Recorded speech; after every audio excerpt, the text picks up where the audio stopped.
జరిగినటువంటి దళిత మహిళ పైన దాడి,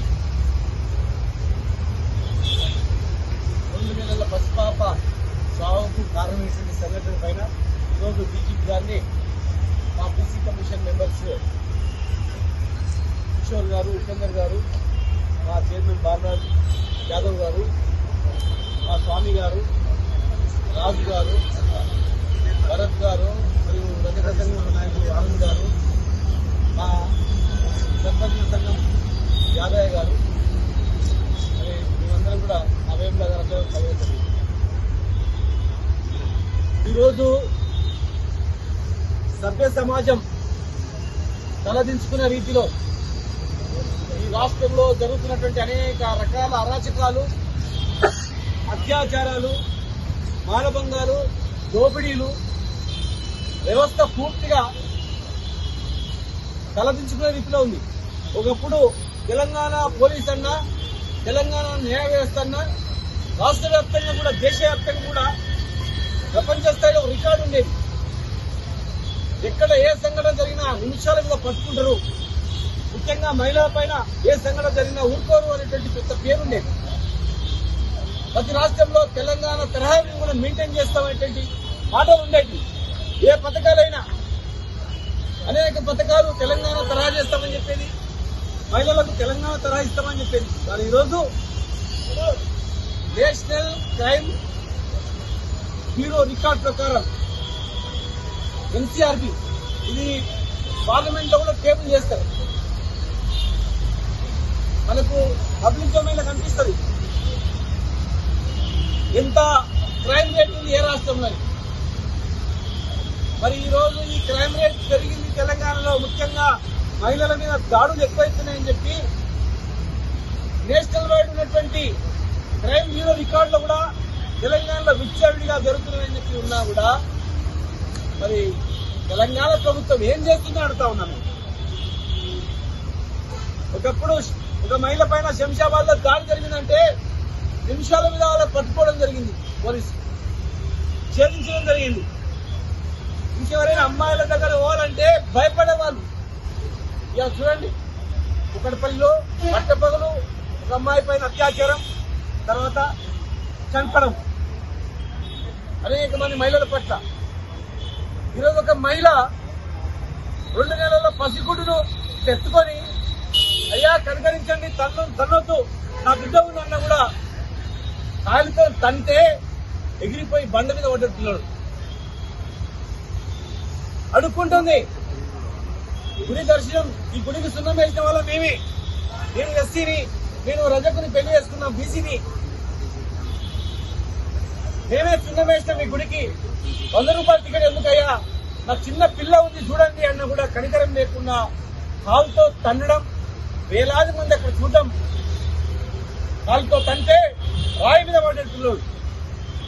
కనికరం లేకుండా మళ్ళీ రూమ్లో తీసుకెళ్లి ప్రైవేట్ పార్ట్స్ కూడా టచ్ చేసి అసభ్యంగా ప్రవర్తించిండ్రు అని చెప్పి ఆమె చెప్తా ఉంది. ఒక మహిళ తనను ప్రైవేట్ పార్ట్స్ తీసుకెళ్లు, రకరకాల హింసించిన ఎవరైనా చెప్తారా?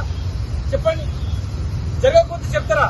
ఒక మహిళ అంతా ఏడ్చుకుంటూ నన్ను ఇట్లా చేసిండ్రయ్యా అని చెప్పి పోలీస్ స్టేషన్కి వెళ్తే పోలీస్ స్టేషన్ లో దరఖాస్తు తీసుకోలేదు.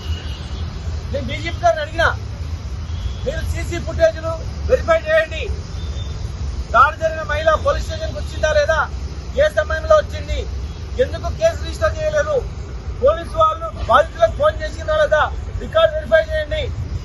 మరి ఈమె దరఖాస్తు తీసుకోకుండా బాధితులకు ఫోన్ చేసి మీరు కూడా దరఖాస్తు ఇవ్వండి, మీరు కేసు రిజిస్టర్ చేస్తే ఆ తర్వాత ఈమె చేసి కౌంటర్ కేసు ఉంటే కాంప్రమైజ్ అవుతారు, లేకపోతే కాదని చెప్పి సజెషన్ ఇచ్చి చిన్న పిల్లగాడు పైన పట్టించుకోకుండా పోలీస్ సిబ్బంది మరి అవతలి వాళ్ళతో దెబ్బలు కొట్టి వాళ్ళతోనే దరఖాస్తు తీసుకొని కేసు రిజిస్టర్ చేసి తర్వాత ఈమెను అక్కడే కూర్చుని భయపెట్టించి కాంప్రమైజ్ చేసుకోవాలి, లేదట్లయితే నీవు కూడా జైలుకు పోతామని భయపెట్టించింది వాస్తవా కాదా వెరిఫై చేయండి. ముందు పోలీస్ స్టేషన్కి వచ్చిందా లేదా వెరిఫై చేయండి, బాధితులకు వీళ్ళు ఫోన్ చేసిందా లేదా వెరిఫై చేయండి, సీసీ ఫుటేజ్ ఫోన్ చేయండి, వెరిఫై చేయండి. వీళ్ళ తర్వాత గంట తర్వాత వాళ్ళు వచ్చిందా లేదా. మరి బాధితులను పట్టుకున్న బాధితులు రాత్రి పోలీసు ఎందుకు పెట్టుకోలేదు దాన్ని కూడా చేయండి. అంటే కొంతమంది అవినీతి పోలీస్ అధికారులు ఈ రాష్ట్రంలో విచ్చలవిడిగా ఇసుక వ్యాపారాలు కావచ్చు, భూముల సెటిల్మెంట్ కావచ్చు, రకరకాలుగా అధికార పార్టీల వాళ్ళను ఒప్పించడానికి వాళ్ళు అవినీతికి పాల్పడుతూ ఇలాంటి మహిళల పట్ల కూడా ప్రవర్తించే తీరు ఇలా సభ్య సమాజం ఊరుకోదు. అవన్నీ వెరిఫై చేయించండి. మేము డిమాండ్ చేస్తా ఉన్నాం ప్రభుత్వానికి. బాధిత కుటుంబం బాధలో ఉంది, భయపడతా ఉంది. ప్రభుత్వం ఆత్మరక్షణ ఇవ్వాల్సిన అవసరం ఉంది. ₹1 కోటి నష్టపరిహారం ఆమెకు ఇవ్వాల్సిన అవసరం ఉంది. ఆమెకు మరి ప్రభుత్వంలో ఎక్కడైనా ఉద్యోగ అవకాశం కూడా కల్పించాల్సిన అవసరం ఉంది. ఎందుకంటే ఆ ఊళ్ళో బతకలేదు.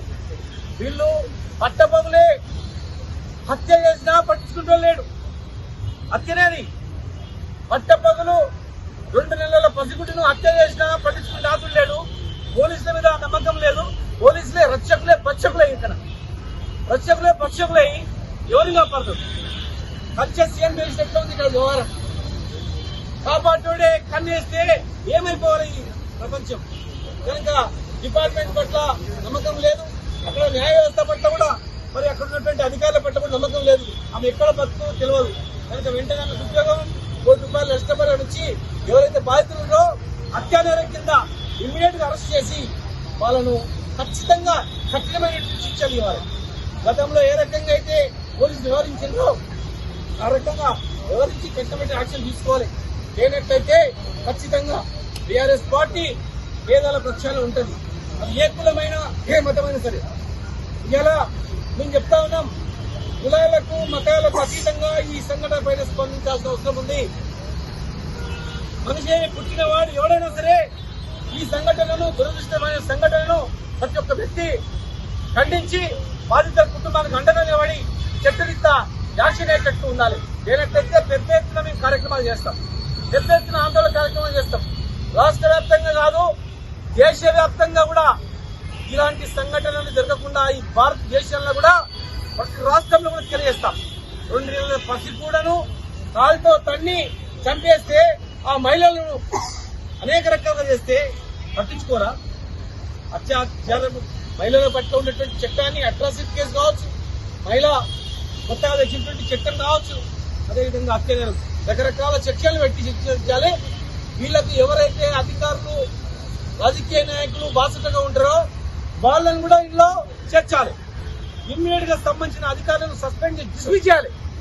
ఇలాంటి చీడ పురుగులు డిపార్ట్మెంట్ లో ఉంటే డిపార్ట్మెంట్ కే చెడ్డ పేరు. మంచి అధికారులు పోలీస్ డిపార్ట్మెంట్ లో మంచి అధికారుల యొక్క చరిత్ర కనుమరుగైతా ఉంది. ఇలాంటి అవినీతి అధికారుల వల్ల మంచి అధికారుల చరిత్ర మొత్తం చేస్తా ఉన్నారు. కనుక ప్రాణాలకు తెగించి పోరాటం చేసినటువంటి చరిత్ర తెలంగాణ పోలీసులకు ఉంది. ఇలాంటి అవినీతి అధికారులను కక్కుర్తిపడి, పోస్టింగ్లకు కక్కుర్తిపడి ఇలాంటి చిల్లర పనులు చేసే వాళ్ళని డిస్మిస్ చేయాలి. చట్టపరంగా వాళ్ళ మీద యాక్షన్ తీసుకోవాలని మేము డిమాండ్ చేస్తా ఉన్నాం. లేనట్లయితే నేషనల్ ఉమెన్ రైట్స్ కమిషన్ కూడా పోతాం, నేషనల్ ఎస్టీ కమిషన్ వరకు కూడా పోతాం. ఢిల్లీలోపై పెద్ద రౌండ్ టేబుల్ సమావేశం పెడతాం. ఇలాంటి సంఘటనలు సభ్య సమాజం తలదించుకోవాలని చెప్పండి. అవసరం అనుకుంటే ఇంకా దేశం దాటుకుని పోతాం, పట్టించుకుంటాం. ఇంకా వేరే ఫోరం కూడా వెళ్తాం, రకరకాల ఫోరం కూడా వెళ్ళి వదిలిపెట్టాం. దీన్ని ప్రతి ఒక్క నాయకుడు కానీ ప్రతి ఒక్క పార్టీల ఖండించాలి. లేదన్నట్లయితే మేము ఊరుకోం. మరి మీరు నిజాయితీ నిరూపించుకోవాలంటే ఇమ్మీడియట్ గా వాళ్ళని పట్టుకొని శిక్షించాలి.